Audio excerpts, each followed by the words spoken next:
Bună ziua! Zâmbiți, vă rog! Cu ce vă putem imortaliza? Faceți fotografii? Facem. Pentru legitimații, nunți, întâlniri tovărășești, album de familie. De care doriți, vă rog? De amintire faceți? Facem. Cum doriți să fie? Păi, aș dori să mă faceți așa, ca să semăn cu Alain Delon. Fotografia din care tu îmi zâmbești. Fotograful amator de umor. Zâmbiți, vă rog. Nu chiar așa. Nu mișcați. Vă mulțumesc. Fotografii instantanee, medalioane, fotomontaje semnate de Eduard Jurist.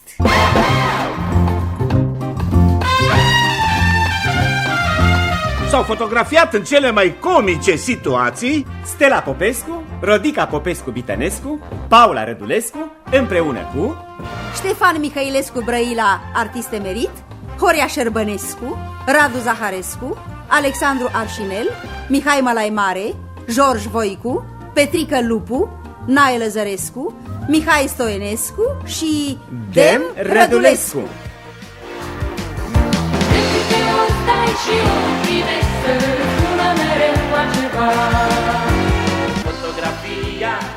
Eu sunt fotograful amator și acasă în baie am laborator.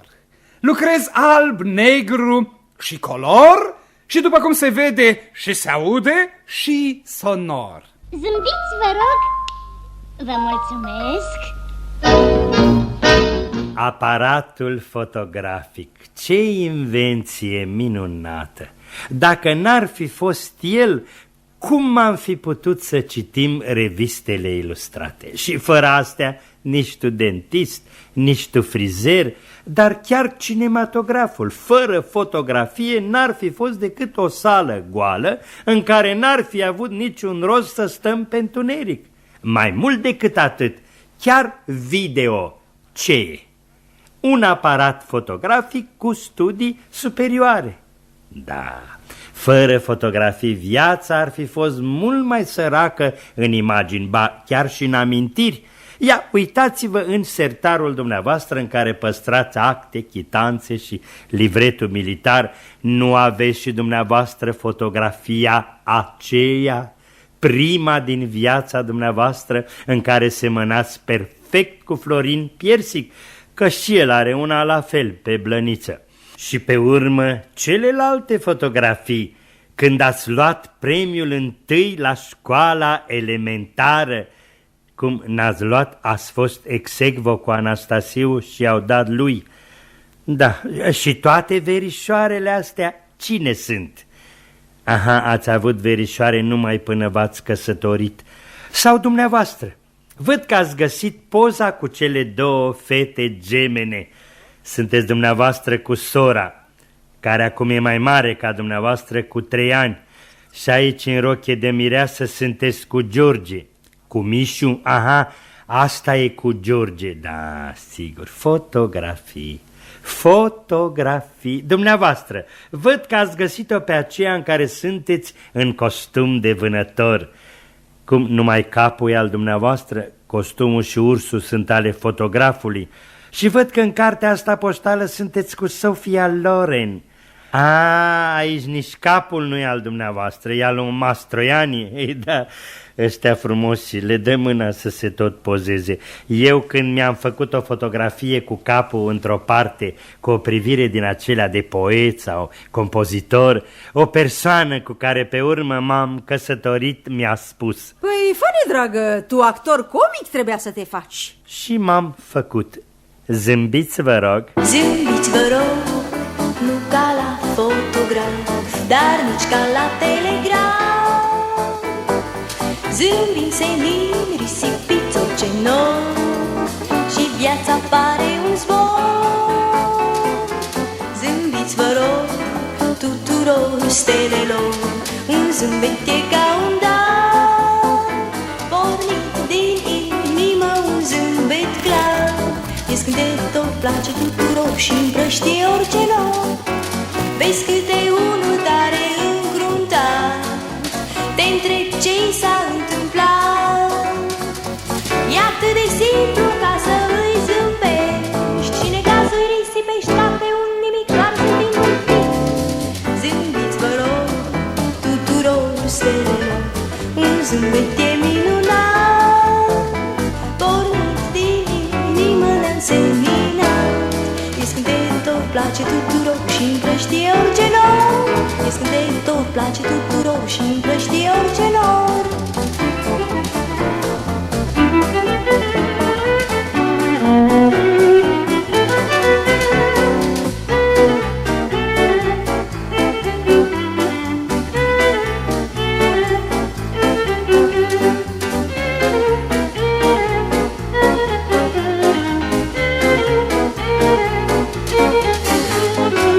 Vezi câte unul tare încruntat, te întreb ce i s-a întâmplat. E atât de simplu ca să îi zâmbești și necazul îi risipești ca pe un nimic, doar zâmbind un pic. Zâmbiți, vă rog, tuturor stelelor, un zâmbet e minunat, pornit din inimă neînseminat. E scânteitor, place tuturor și împrăștie orice nor.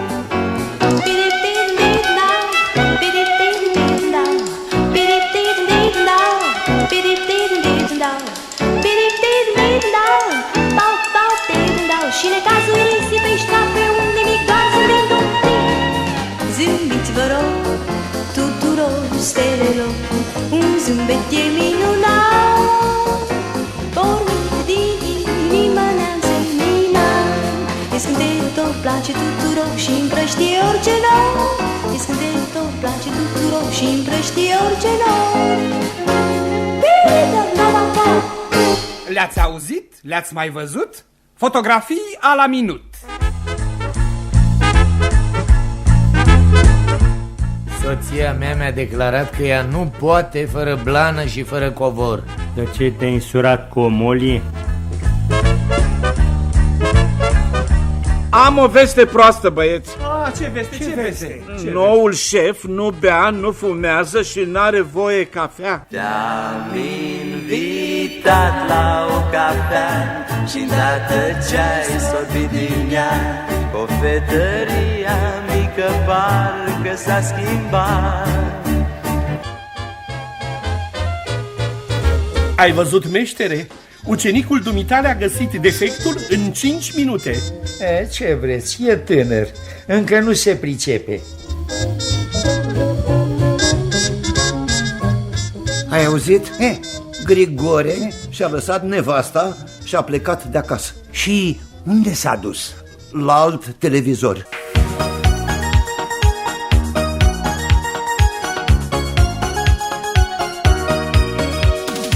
Eu sunt fotograful amator și acasă în baie am laborator. Acum inspirația mă îndeamnă să fac o poză, un peisaj de toamnă.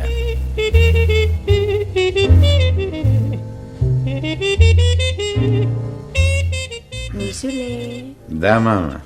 a venit toamna. A venit, sigur că a venit. Ea vine întotdeauna. Și tu nu simți așa ceva lăuntric? Bă, simt, mamă. Ce? Aș bea niște must. Prozaic. Bine, mamă, spune tu. Eu simt așa o nevoie de schimbare. Aici, în casă. Aici, în casă? Ce schimbare? Totul s-a banalizat, totul e mereu la fel ca înainte. Dimineața când deschid ochii, văd mereu în fața același șifonier. Păi tu l-ai ales. Și când mă așez la masă, văd mereu în fața același bufet. Păi tu ai zis să-l luăm. Și acolo, în hol, când mă așez în fotoliu, ce văd? Cum ce vezi? Mă vezi pe mine? Păi da, că stai mereu acolo în același fotoliu. Păi tu l-ai găsit, chilipiră. Despre asta este vorba. E vorba să mai facem și unele schimbări, să aranjăm altfel mobila. Așa o să avem impresia că totul e nou, diferit, schimbat. Foarte bine, să schimbăm, asta... Bravo, îmi pare bine că ești de acord cu mine. Cum zici tu, dragă, așa facem. Mai întâi m-am gândit să ducem dormitorul în hol și holul să-l facem... Aici, în dormitor? Foarte bună idee. Și eu m-am gândit tot așa. Cum te-ai gândit tot așa? Asta ar fi o prostie curată. Da? Cum să facem dormitorul în hol? Adică atunci când ne pică cineva în vizită, să dea așa buzna în dormitor, nu? Da, dragă, ai dreptate, nu e bine? Nu e bine pentru că tu ai avut ideea asta lipsită de rost, să aduci holul aici în dormitor. Și unde să-l ducem? Păi putem să-l ducem în camera copilului. Avem ușa din vestiar care îi dă în camera lui Gigel și cine vine, intră. Intră așa, intră la Gigel. Nu la Gigel, că Gigel o să aibă camera aici. În dormitorul nostru? Aici, în fostul nostru dormitor. Ai dreptate, e perfect. Nu e perfect. Și dacă unul din musafirii noștri vrea să treacă la baie, să-l deranjeze pe Gigel? Păi să nu treacă. Ce, oamenii vin în vizită ca să facă duș la noi? Nu, stai că facem altfel. Lăsăm camerele așa cum sunt. La asta mă gândeam și eu.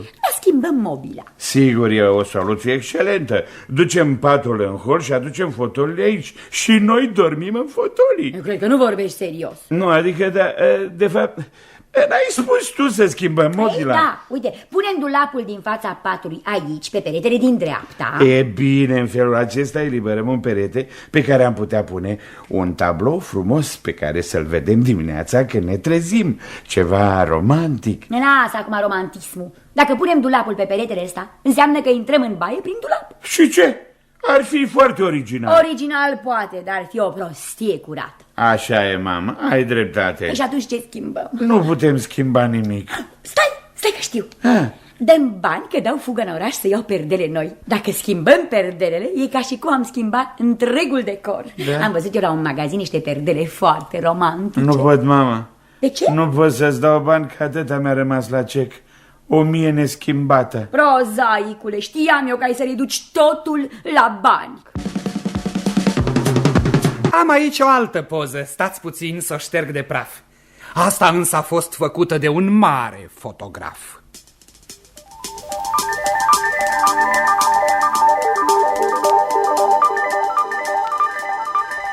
Cad grăbite pe alea parcului cu flori albastre, frunze moarte, vorba aceea ca iluziile noastre. Prin lumina estompată de mătasea unui nor, visătoare trece o fată cu un plutonier major. Rumen de timiditate, el se uită în jos posac. Ea strivește foi uscate sub pantofii mici de lac. Și într-o fină discordanță cu priveliștea sonoră, merg așa, cam la distanță, el major și ea minoră.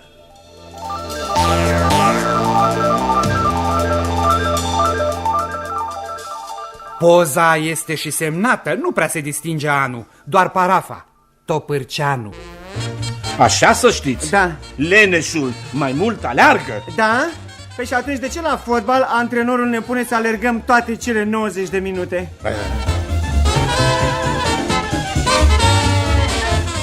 Dragă, eu cred că fiul meu nu o să iasă un doctor bun. Pur și simplu uită de la mână până la gură. Dar ce specialitate și-a ales? Stomatologia.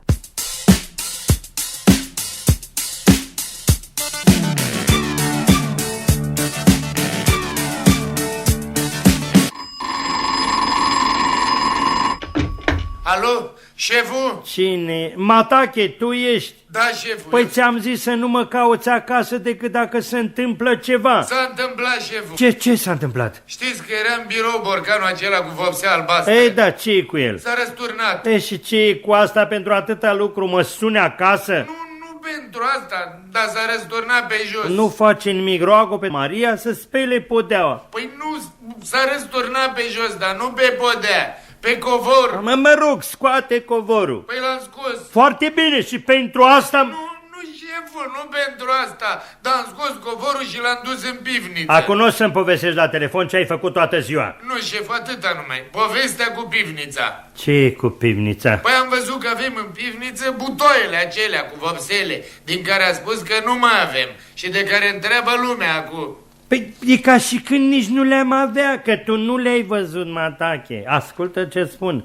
Nu le-ai văzut. Păi nu le-am văzut, șeful, că s-a ars becul și am urcat în birou să iau altul. Rău ai făcut, Matache. Ba bine am făcut, șeful, că exact când am intrat a sunat telefonul. Și pentru asta mă cauți acasă, măi, Păi Matache. nu pentru asta, șeful, că știți dumneavoastră cine era la telefon? Cine? Păi de la ei, de la controlul comercial, că au zis că ne trimit o comisie să vadă unde-s butoaiele alea pe care nu le-am văzut. Păi bine, măi, Matache, și abia acum îmi spui, mă ții de un sfert de oră la telefon și nu-mi spui. Păi Mi-era frică, șeful, că o să mă certați, că vă deranjez acasă în timpul orelor de servici, șeful. Păi da, mamă, ok, Dragă toamnă, în veșmântul tău de gală mi-apare denică. Tu ești fără îndoială cea mai fotogenică.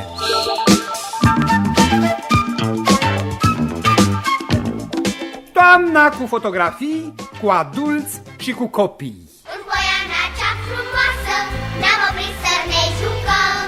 În Poiana cea frumoasă ne-am oprit să ne jucăm. Cum mi-am petrecut vacanța? Cum a venit vacanța? Tata mi-a spus.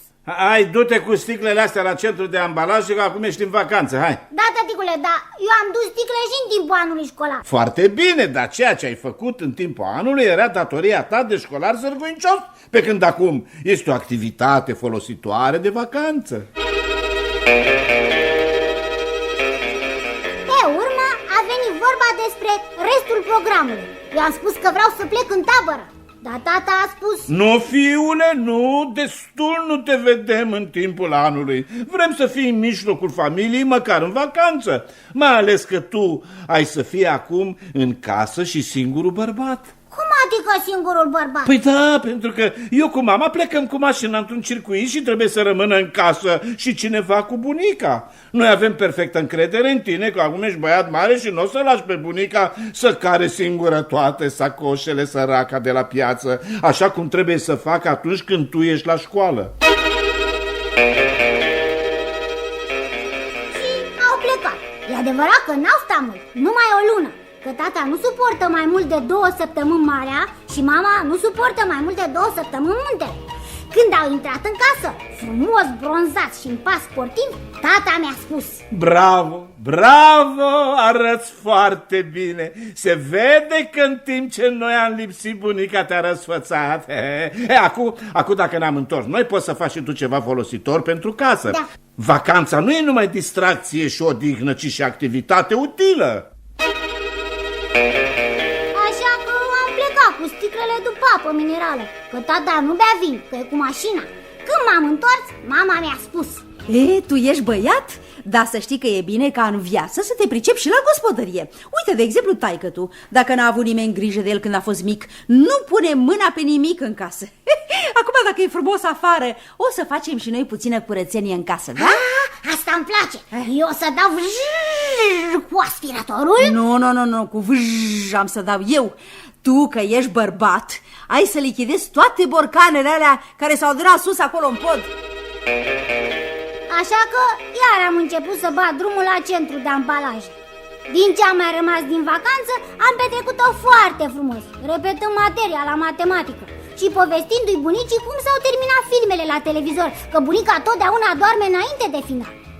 E drept că în tot acest timp am făcut și lectură intensivă și mie îmi place foarte mult să citesc. Așa că o să vă povestesc și ce cărți am citit. Dar asta după ce dumneavoastră o să mai ascultați o melodie, că știu și eu de la ai mei că cei vârstnici nu prea au răbdare să asculte ce povestim noi.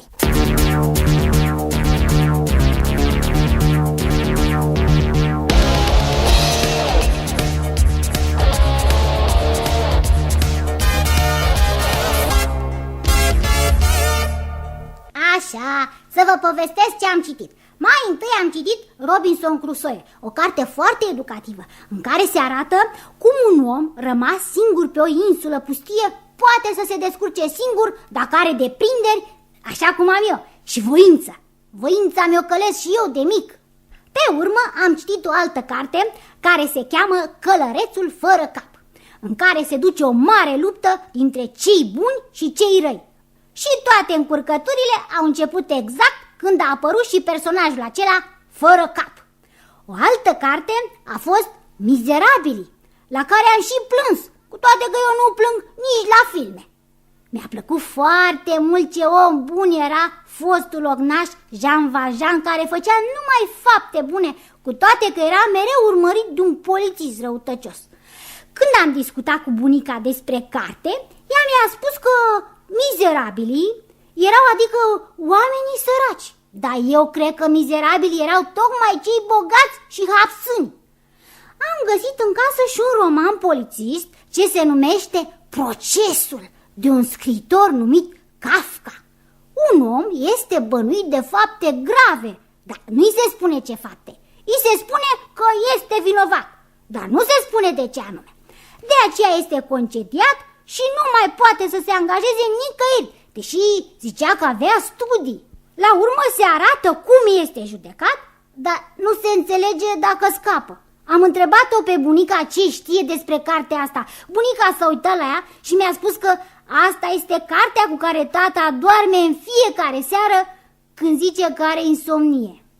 Și am mai citit și Cei 3 mușchetari, pe care citesc și la școală și acasă și nu adorm deloc.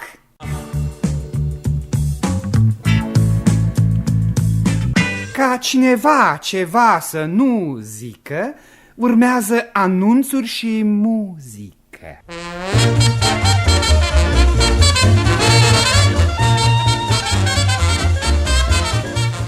Pierdut câine mops. Găsitorul este rugat să aducă zgarda, amintire de familie.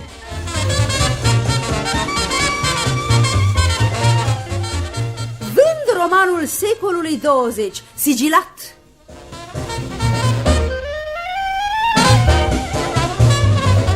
Intelectual nefumător cu permis de conducere, caut pensiune completă cu mașină. Pierdut servietă conținând suma de 10.000 lei. Oferte la căsuța agenției.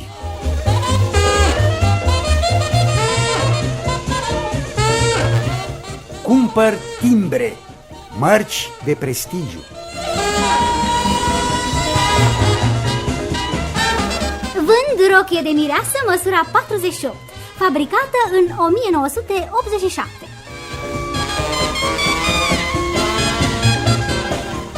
Vioară și stilou de maestru, alte obiecte casnice.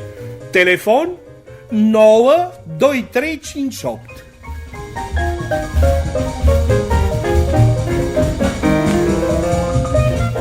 Casetofoane defecte, mașini tamponate, televizoare stricate, achiziționez pentru piese, plata pe loc, la kilogram.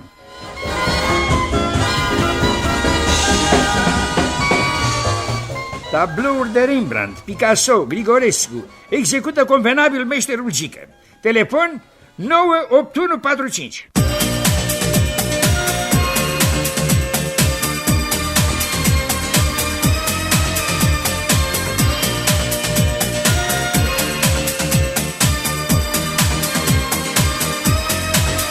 Acum decorul cenușiu îmi amintește de o strofă ca dintr-o romanță pentru mai târziu.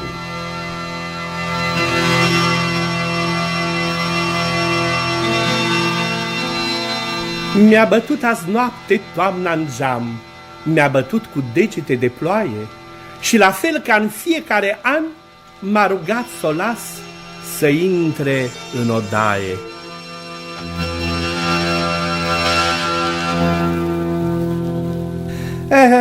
Unde-s ploile de altă dată? Întreb și eu la unison cu bătrânul François Villon. Mi-a bătut azi noapte toamna în acoperiș, mi-a bătut cu degete de ploaie și apoi s-a strecurat furiș peste tot ce am aici prin odaie. Și acum, la fel ca în fiecare an, îmi cade tencuiala din tavan. Întreb de aceea încă o dată, unde sunt ploile de altă dată?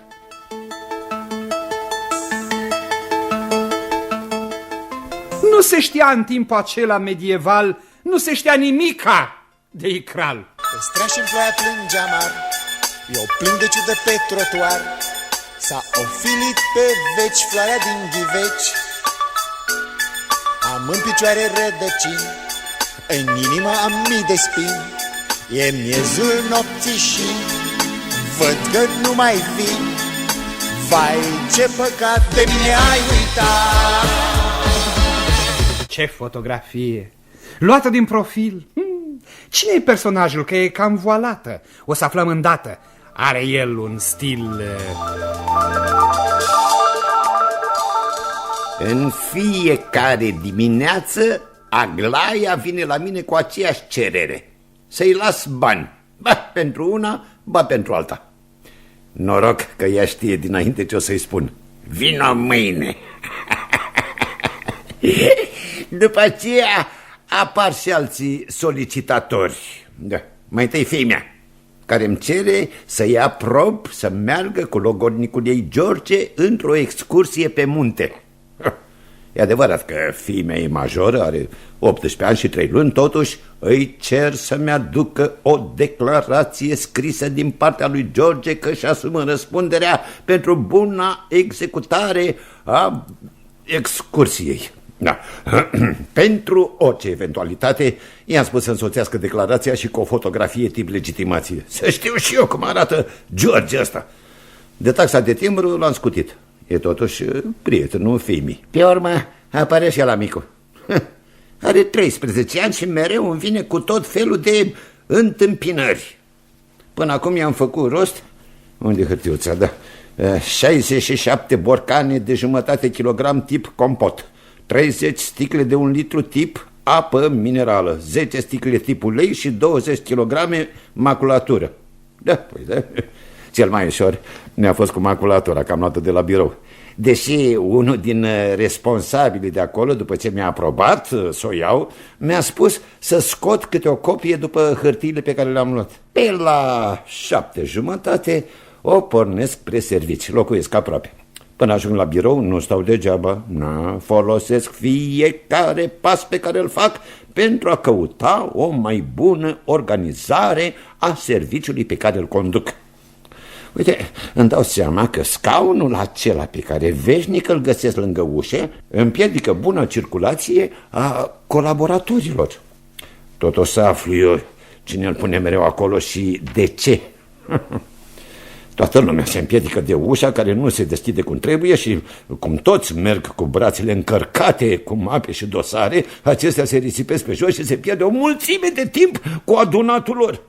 Chiar ar trebui să fac eu un calcul statistic să văd cam cât timp se pierde cu adunatul hârtiilor de pe jos. Da. La servici totul merge după program, strict, riguros. La ora 8:20 deschid ghișeul. Oricine ar crede dacă l-aș deschide la 8 fix, că până atunci n-am lucrat nimic. Pur și simplu am stat și am așteptat să se facă ora 8. La ora 12, gustarea. Unii mănâncă din sertar sau din dulapul cu dosare. Eu mănânc la vedere. Să observe și cei care au nevoie de mine, că deși mă deranjează, eu tot le răspund la solicitări. Ce drept, printre înghițituri, da, le răspund. Da. La ora 14, fără 10, închid ghișeul. Deși mai e lume afară, dar îl redeschid. Sigur, sunt om și eu, înțeleg, se apropie ora închiderii, dar eu nu pot să-i refuz pe cei care au stat la ghișeu până acum. Pe urmă, mai rămâne o oră până la 3 când plecăm. E o oră în care îmi pregătesc tot ce am nevoie pentru a doua zi. Cuvintele încrucișate, micul șah cu o nouă problemă și lista de telefoane pe care le-am de dat, ale mele și comisioanele nevestii. În materie de telefon nu pot rezolva toate într-o singură dimineață, că și ceilalți colegi au și ei nevoie de telefon. Nu?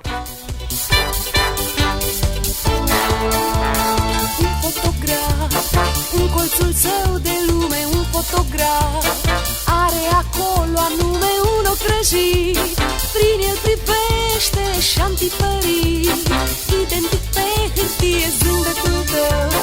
Pentru o veșnicie zâmbetul meu rămân pe o fotografie. Iată că un zâmbet azi reînvie, ca un vers sau ca o melodie, readuce dintr-o dată tot ce-am uitat, tot ce-am uitat. Iată că o lume azi reînvie, neschimbat într-o fotografie, readuce readuce în al ei vers tot ce s-a șters, tot ce s-a șters.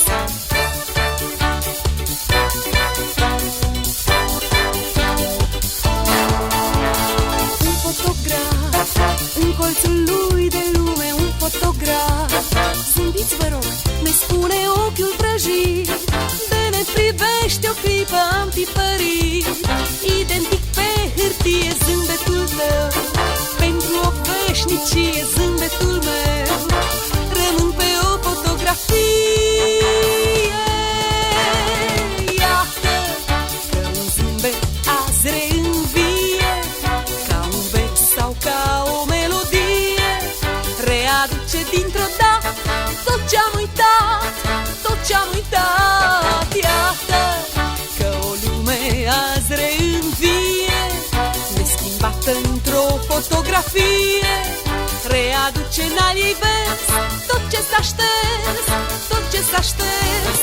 Iată că un zâmbet azi reînvie, ca un vers sau ca o melodie, readuce dintr-o dată tot ce-am uitat, tot ce-am uitat. Iată că o lume azi reînvie, neschimbată într-o fotografie, readuce în al ei vers tot ce s-a șters, tot ce s-a șters. Iată că un zâmbet azi reînvie, ca un vers sau ca o melodie, readuce... Abia aștept concediu ca să dorm și eu. La serviciu e obositor, nu? Nu, dar toți vorbesc atât de tare că nu se poate dormi.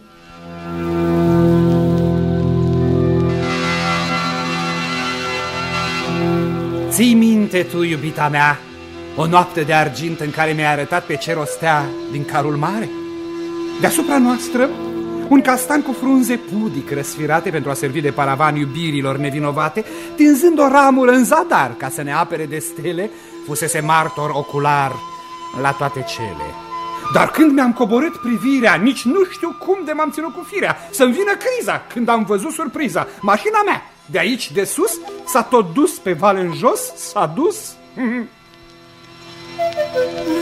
Oh... Când te mai uiți la Carul Mare, bătul Arvina, întâi de toate, frate, trage frâna! Maestre, v-am rugat să scrieți și pentru revista noastră o povestire. Cu plăcere. Câte pagini are revista dumneavoastră?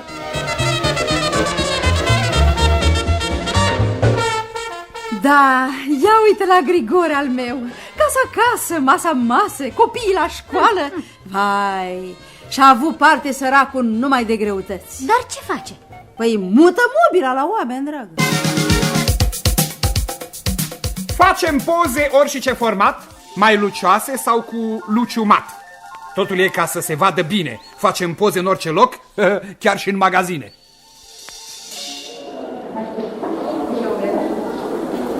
Bună ziua! Bună ziua! Cu ce vă putem servi? Mai întâi cu un sfat. Cu plăcere. Sfatul vi-l oferim gratuit. Mulțumesc! Sunteți foarte amabilă. Să vedeți, eu și cu soția mea suntem invitați la o familie care își serbează ziua căsătoriei și vrem să le ducem un cadou care să le facă plăcere. Ce-mi propuneți să iau? Știu și eu. Puteți să luați lampa asta de birou cu abajur de alabastru. E frumoasă, elegantă, face frumos în casă. Da, știu, aveți dreptate, e frumoasă, dar mi-e teamă că soția lui Aristică, știți, colegul meu, se va supăra. O să creadă că e un cadou numai pentru el, că el, adică, o citește, pe când ea nu este intelectuală. De fapt, nici nu e, că e cosmeticiană. Înțeleg. Atunci... Mă rog, oricum, să nu fie nici prea scump. Avem o altă minune. Da. Cred că prietenul dumneavoastră o să fie foarte mulțumit dacă soția lui îi va găti ceva gustos. Da, el da, dar ne aprinde în paie în cap cu nevastă sa, care declară că urăște bucătăria. Da. Dacă ați avea ceva așa, nu știu, ceva deosebit pentru amândoi. Da, cred că am ceva potrivit. Sta să vă aduc o cutie. Interesant. Da, vedeți? Are șnur care se pune la priză. Da? E o veiouză? Nu, că nu se aprinde. Parcă ar fi un redresor. Nu e redresor, că redresorul le avem în partea cealaltă. Da, și piesa asta ce e? Parcă ar fi un fel de elice. Poate că e ventilator. Nu e ventilator. Cred că elicea e făcută ca să răcească aparatul. Păi se încălzește tare? Poate este o aerotermă. Nu, că merge și la baterii. Și atunci nu încălzește. Face bâz, n-o fi un aparat de prins în sari? Nu, că n-are pastilă. Și face bâz? Poate e un aparat de ionizat aerul? Nu cred. Păi, și atunci dumneavoastră cum știți ce vindeți? Să vedeți, eu sunt nouă. Abia am absolvit filologia. O să vină însă într-o zi un cumpărător și o să-mi spună: dați-mi, vă rog, aparatul acela de prăjit pâine. Și așa o să aflu și eu ce e. Stați, asta e. Uite, se deschide aici. E un aparat de prăjit pâine, model nou. Îl iau. Vă fac bonul? Sigur, și vă mulțumesc. Mi-ați dat cel mai bun sfat ce să le cumpăr prietenilor noștri. Nu pierde un minut, e vremea să pornim mână la plimbare. Cum e vremea? Vom vedea, va ploua. să ningă și tot nu mi-ar păsa. Sunt cu tine și în ochi tu ai un cer senin de vară. Aș vrea o stea, doar umbrela. ce importanță are dacă afară e nor sau e soare, atunci când suntem amândoi. Dar ce te faci dacă ninge cumva? Aș colinda cu tine ore și pânărind la întâmplare. Nepăsător la frig și ploi, ne-ar fi de ajuns doar că dura din noi.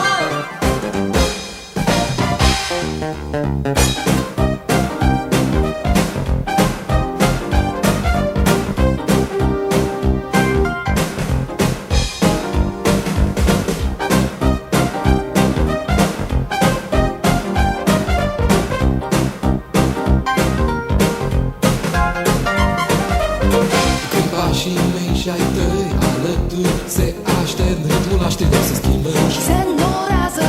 Ba nu, ba da.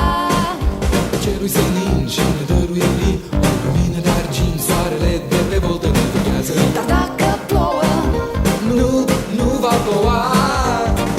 Ce importanță are dacă afară e nor sau e soare, atunci când suntem amândoi. dar ce te faci dacă ninge cumva? Aș colinda cu tine ore și pânărind la întâmplare. Nepăsător la frig și ploi, ne-ar fi de ajuns doar că dura din noi.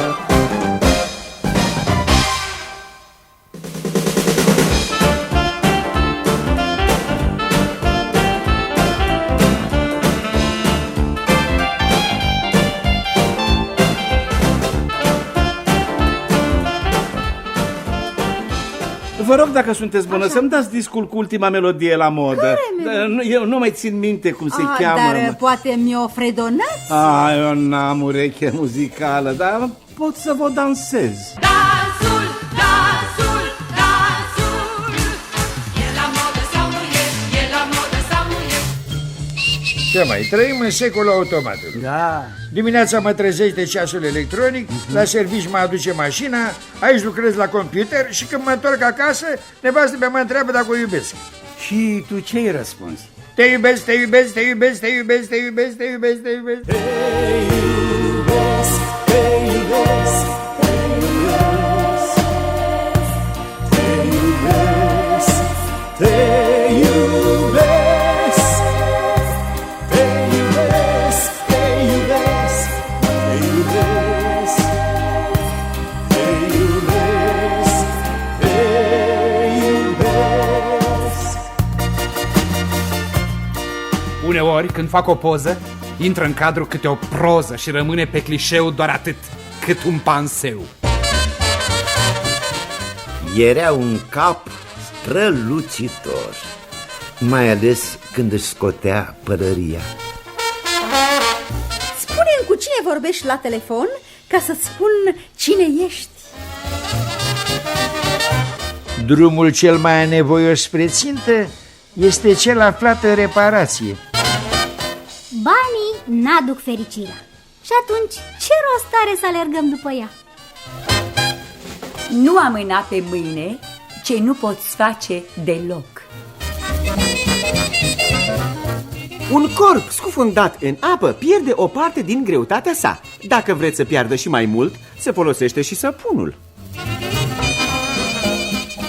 Fiecare om are defecte. Uite și eu. Sunt, de exemplu, prea bun. Da, Hârtopeanu are un mare respect pentru cultură. Și atunci de ce s-a apucat de scris?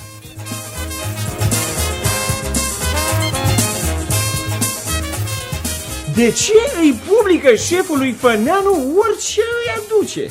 Știi de ce? Odată i-a respins o schiță și Făneanu i-a dovedit că e de Mark Twain. Și de atunci nu mai riscă.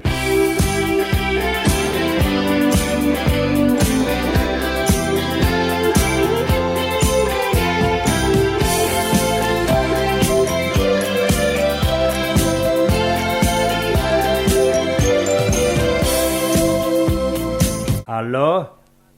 Neamatache, ce mai faci, omule? Da, eu sunt mai recunoscut. Da, te-am deranjat? Aha, la televizor, nu te-ai culcat. Da, cu copiii, da. Merg la școală. La armată. Fata s-a măritat. Trece vremea. Uite și matale, ești la noi de 10 ani. De 20... Da, cu 10 ani am venit eu. Și cu sănătatea? Ai fost în concediu. Te-am pus eu în noiembrie? Păi de ce n-ai venit la mine să-mi explici? Ai venit. Nu eram, dar eram. Probabil că n-a înțeles Sanda, știi? Uneori mă mai ascund și eu de cei din afară. Bine, lasă, îmi notez, gata. Acum te-ai aranjat așa? Aha, pleci la sanatoriu la Mangalia. Da, e bine acolo în noiembrie. Bine, îți doresc toate cele bune. La revedere. La revedere. Ia să vedem asta. Ia să vedem. 2, 6. Alo, Gligorcea? Știi cine e la telefon? Nu e greșeală, e Potârniche. Da, nu m-ai recunoscut după glas. Nu face nimic. Nu s-a întâmplat nimic. Ai expediat lucrarea, bravo. Dar nu de asta te-am chemat. Credeai că... Nu, măi, omule, te-am chemat pur și simplu să știu ce mai faci. Da, faci probleme cu ăla micu. Da, eu știam că ai flăcău mare la armată. Locotenent major? Ai, în nepoțelul, feciorul. Să-ți trăiască amândoi. Da, și soția? Nu, soția lui, soția matale. Împletește un pulover. Împletește obligațiile de gospodină cu cele de directoare de școală. Da. Sigur, noroc de matale că te mă ocup de casă. Oricum, cu un tehnician ca dumneata, toate se rezolvă în casă. Cum? Contabil? Dar ce, mai e la noi vreun Gligorcea tehnician? Ia stai puțin. Stai, ai dreptate, frate, era numărul de telefon scris alături, da. Mi-aduci mâine de cont. Nu e nevoie, dă-i-l contabilului șef. Eu te-am chemat așa, pur și simplu, să știu ce mai faci. Nu-mi pare bine. Cele bune, da. Ia să vedem. Deci 4, 3, 6, 9, 3, 6. Alo, Dima? Da, eu sunt. Ești răcit. Vorbește așa, pe nas. Și eu vorbesc pe nas. Să știi că are ceva telefonul ăsta, nu se poate. Nu, nimic important. Stăteam și eu așa și mă gândeam și mi-am adus aminte de dumneata. Dar vreau să știu ce mai faci, Vrei să-ți ceri transfer de la noi? Dar de ce, omule? Adică las, spui mâine la birou. Eu vreau să știu ce faci așa, în general. Acum te las, e târziu, noapte bună. Dar ce faci, dragă? Ce te-ai apucat să dai telefoane la ora asta? E, ce să fac, dragă? În orele de servici n-am timp niciodată. Dar trebuie să mă interesez și eu ce mai fac colaboratorii mei, nu?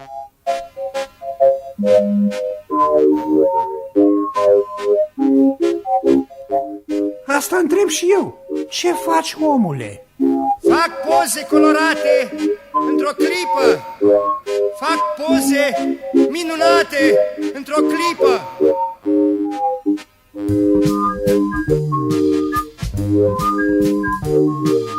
Au trecut mulți ani de când un maestru vrăjitor pe cartonul lucitor făurea portrete. Cu uimire îl priveau și băieți și fete. Fotograful la minut, cu mișcări ascunse, închidea în cutia lui taine nepătrunse. Fac poze colorate într-o clipă, fac poze minunate într-o clipă, fac poze colorate într-o clipă, fac poze minunate într-o clipă.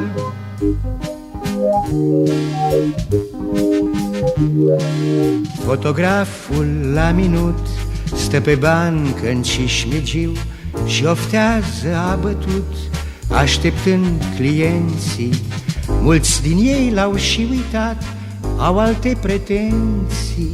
Aparatul demodat doarme pe 3 bețe. Fotograful la minut cântă cu tristețe. Fac poze colorate într-o clipă, fac poze minunate într-o clipă, fac poze colorate într-o clipă, fac poze minunate într-o clipă.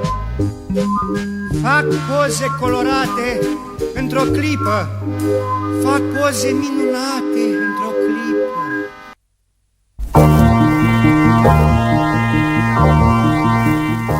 Pe strada Circului, un accident banal, un Fiat, un salt mortal și cel de la volan, puțin zgâriat, a dat din mână și a strigat. Cu ce expresii, nu insist, căci că i-a trecut prin față un biciclist. Dar publicul de pe trotuare n-a crezut și unii spun că au văzut că n-a fost bicicletă, ci motan. Vorbind politicos în semiton, agentul însă i-a cerut să sufle în balon. A doua zi, în același loc, eu știu că stau acolo în bloc, pe strada Circului din nou, de data asta un Renault, un accident banal, un salt mortal și cel de la volan văzui că s-a ales cu un cucui. Era cu el acolo și o fată. Da, o fată cucuiată. Da, fata cică nu-l iubea, ci doar mereu îl cicălea, ceea ce l-a enervat și la cedează trecerea, el n-a cedat. Agentul însă n-a crezut că a fost așa doar un ghinion și politicos. După salut, l-a pus să sufle în balon. De mic copil tu ți-ai dorit mașină. Mașina lui, mașina ta și altele. De unde știu? I-am întâlnit pe toți la service, la Tinichigiu. Parfum Dior, o blană de nutrie, o săptămână la Poiana Brașov, video Acai. De ce ai tăcut? Îmi place când îmi vorbești despre sentimentele tale.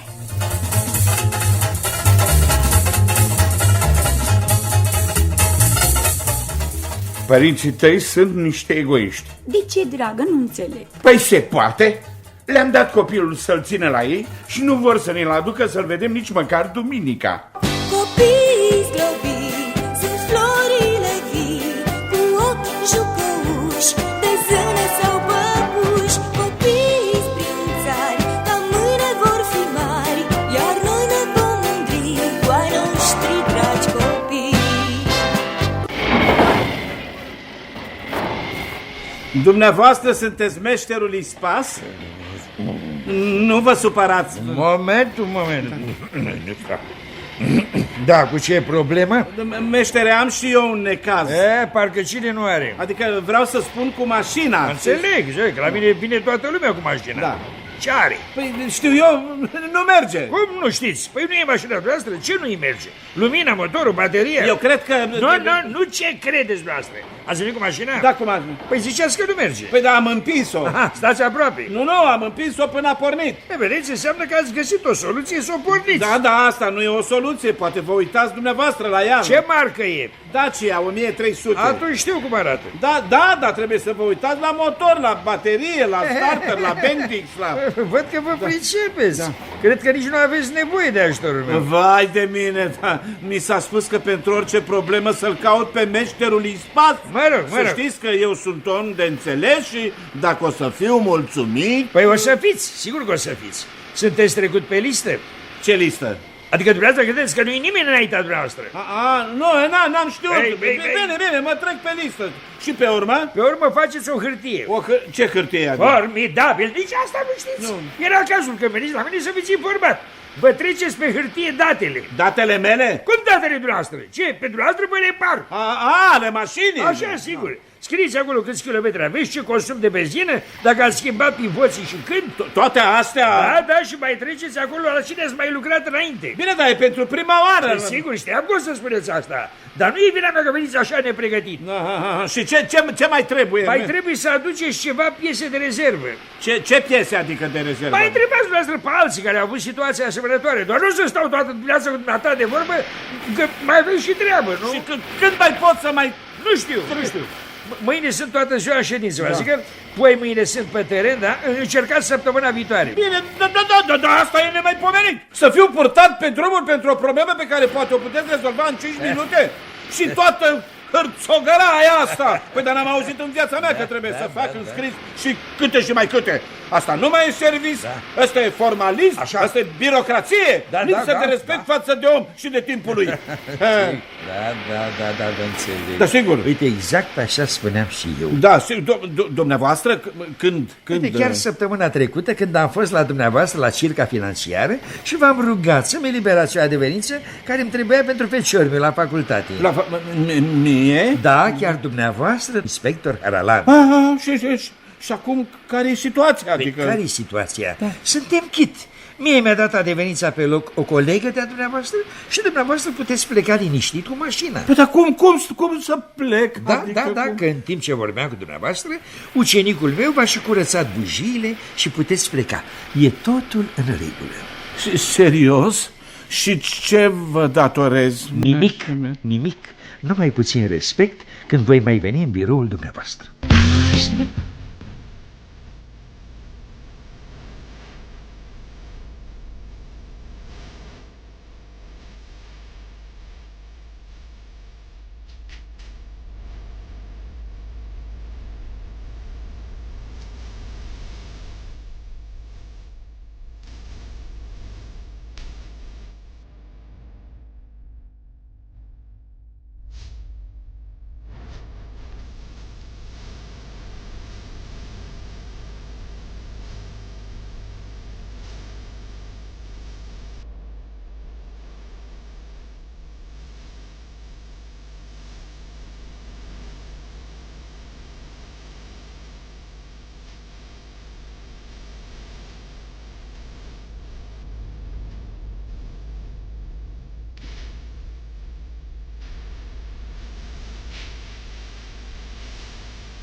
Și uneori sărac de dor de să mă vezi.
Și uneori, sărac de dor, dar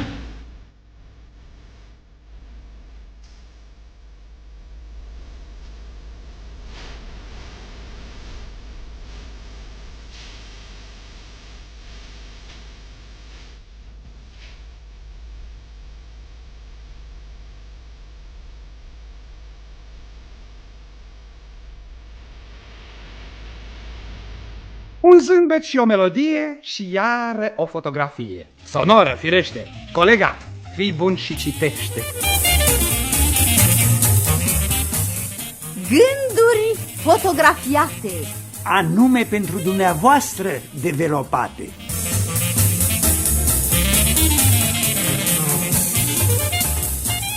Toate ideile geniale sunt simple, dar nu toate ideile simple sunt geniale. Păcat. Poezia este o armă. Mulți poeți ne omoară cu versurile lor. Orb la orb nu scoate ochii.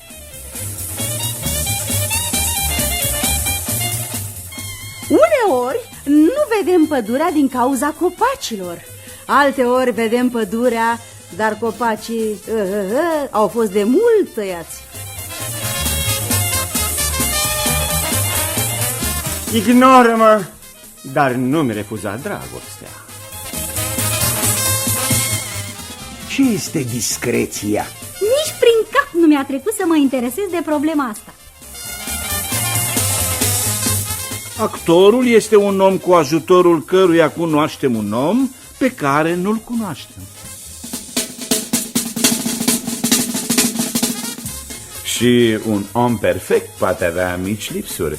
Soția mea, de exemplu, nu înșurubează niciodată capacul de la tubul cu pastă de dinți.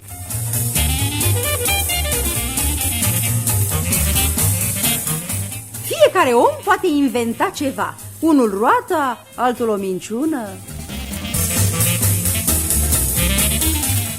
Colegialitate. Principiul la care apelează cineva care are nevoie de serviciile tale. Și nu uitați că mâine e ziua mea, dar nu mai spuneți la nimeni. Cine râde la urmă, râde mai bine. Așa e. Și cât mai e până la urmă?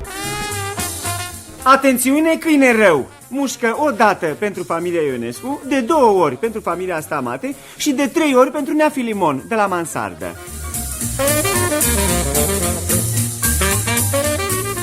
Din punctul de vedere al câinelui, omul este un animal inteligent care însă nu știe să latre. Din punctul de vedere al pisicii, este un animal care toată ziua doarme, dar nu știe să prindă șoareci. Din punctul de vedere al papagalului, este și el o ființă care repetă mereu ce spun alții. Din punctul de vedere al șoarecelui, nu e mare diferență. Roade și el ce poate.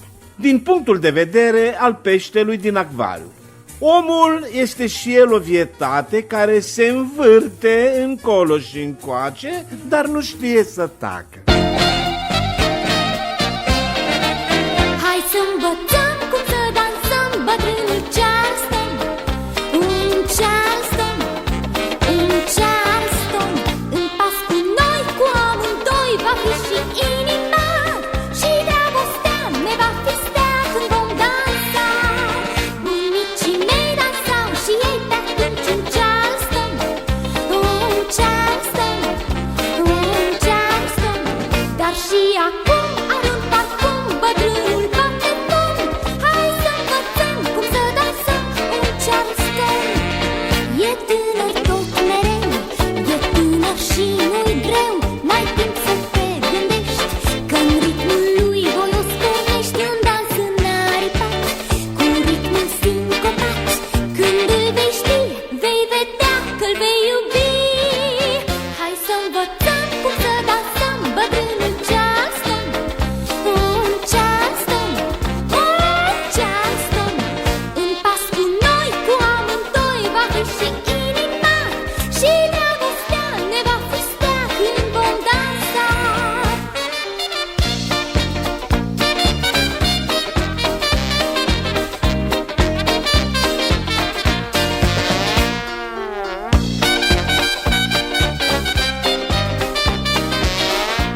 chemat? Da, te-am chemat, Manolache. Da, spuneți-vă. Poți să-mi spui și mie cum se explică întârzierea dumitale de ieri? De ieri? Ai venit la birou cu 2 ore mai târziu.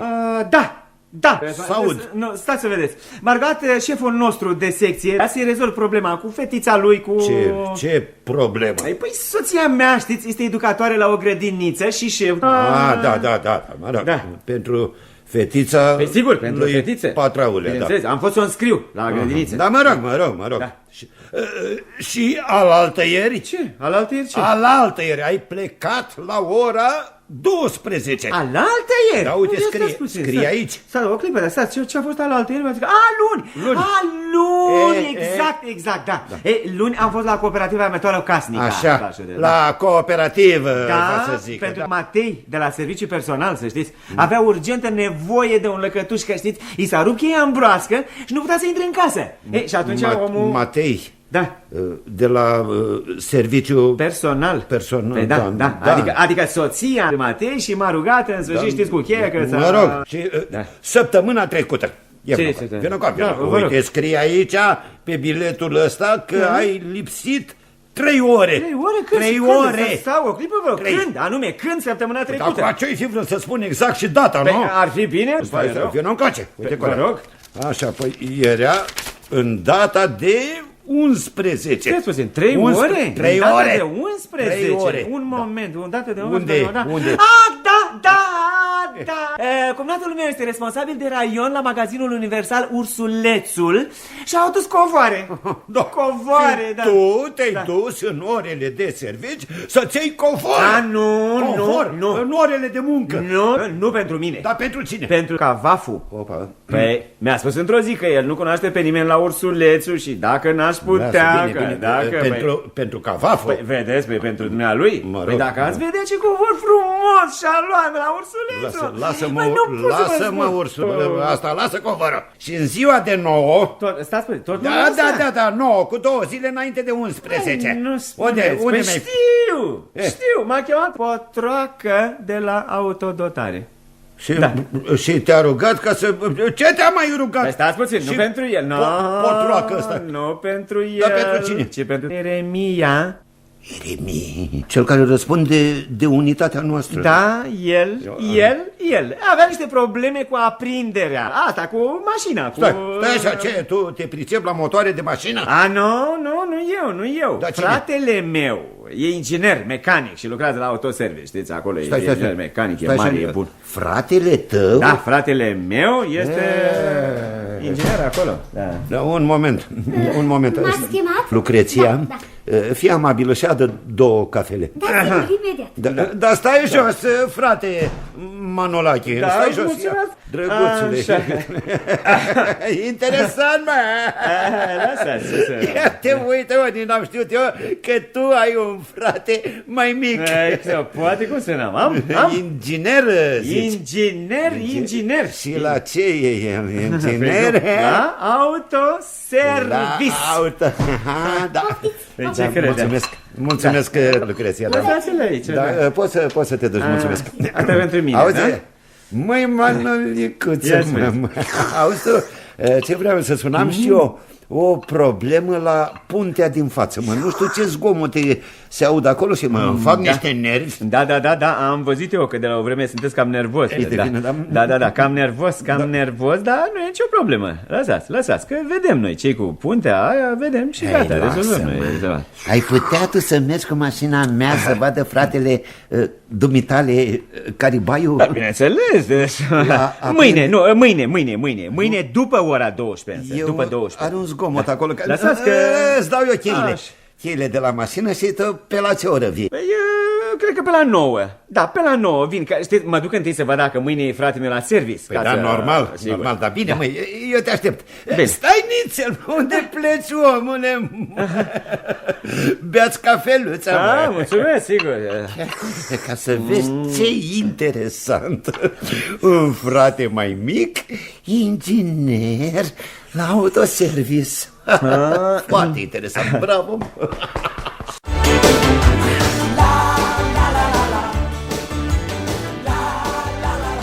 Eu sunt fotograful amator și acasă în baie am laborator. lucrez alb-negru și color și după cum se vede și se aude, și sonor. Fotografia din care tu îmi zâmbești. Fotograful amator.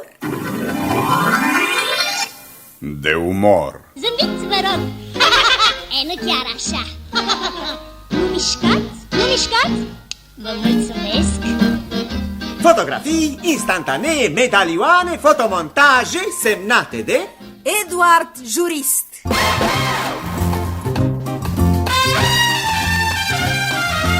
S-au fotografiat în cele mai comice situații Stella Popescu, Rodica Popescu-Bitănescu, Paula Rădulescu, împreună cu Ștefan Mihailescu Brăila, artist emerit, Horia Șerbănescu, Radu Zaharescu, Alexandru Arșinel, Mihai Malaimare, George Voicu, Petrică Lupu, Nae Lăzărescu, Mihai Stoenescu și Dem Rădulescu. Ilustrate, colorate, muzical de Ion Barta.